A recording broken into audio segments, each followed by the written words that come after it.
क्या सच में ये एक अंडा आपको कैंसर के करीब ले जा रहा है?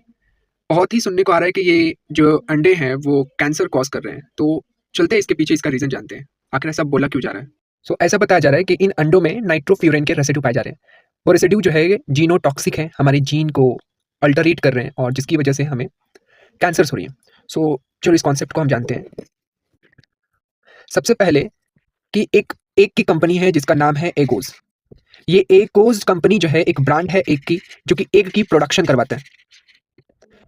रिसेंटली एक ट्रस्टिफाइड जो चैनल है, उसने इस ब्रांड के एग की टेस्टिंग करवाई और उसने देखा कि इसके अंदर नाइट्रोफ्यूरेन की रेसिड्यू पाई जा रही है, जिसकी वजह से हमें कैंसर्स हो रही है और वो कार्सिनोजेनिक है। ये रीज़न थी। तो फर्स्ट ऑफ ऑल अगर बात करें हम कि ये नाइट्रोफ्यूरेन जो है, वो है क्या? नाइट्रोफ्यूरेन एक क्लास ऑफ एंटीबायोटिक है।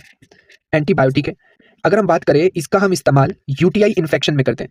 प्लस हम इसका इस्तेमाल पोल्ट्री फार्म में करते हैं, क्योंकि जो पोल्ट्री एनिमल्स होते हैं उनके अंदर चांसेस ज़्यादा होती है बैक्टीरियल इन्फेक्शंस की। तो उनकी इनको क्योर करने के लिए, इनको डायग्नोस करने के लिए, इनको ट्रीट करने के लिए हम नाइट्रोफ्यूरेन का इस्तेमाल करते हैं।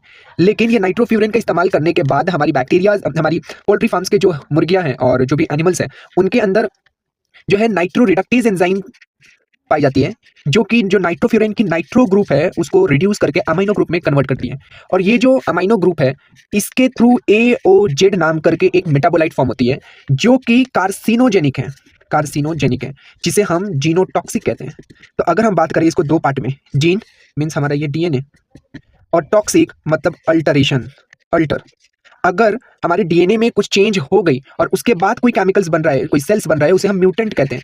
और म्यूटेंट सेल जो है मतलब गड़बड़, प्रोलिफरेशन होगी और इसकी वजह से कैंसर्स होती हैं। लेकिन अगर हम बात करें इस एंजाइम की, ये ह्यूमंस में ना के बराबर होती है और होती भी तो इसकी कंसंट्रेशन बहुत कम होती है, जिसकी वजह से ह्यूमंस को कोई प्रॉब्लम नहीं होती है।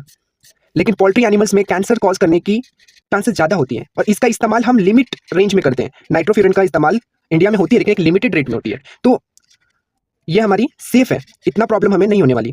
लेकिन अगर इसका कंसंट्रेशन हम ज़्यादा देंगे तो ये पोल्ट्री एनिमल्स में तो कॉज करेगी कैंसर्स, लेकिन अगर इसकी रेसिड्यू अगर ज़्यादा हो गई एग में भी, तो हमें भी प्रॉब्लम कर सकती है। तो मेरे हिसाब से कि इसका कंसंट्रेशन कम रखा जाए। और ये हमारी एक ऐसा सोर्स है जिससे हम प्रोटीन हासिल करते हैं, और प्रोटीन बहुत एसेंशियल्स है। डोपामीन और सेरोटोनिन जैसे हार्मोन्स को प्रिपेयर करने के लिए डोपामीन नहीं मिला तो हम हैप्पीनेस फील नहीं करेंगे। अगर सेरोटोनिन कम हो गया तो हम डिप्रेस्ड हो जाएंगे। इसलिए हमें प्रोटीन के कंजप्शन की ज़रूरत है, और प्रोटीन हमें एग से मिलती है।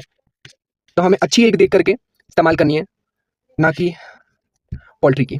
So thank you for watching this video.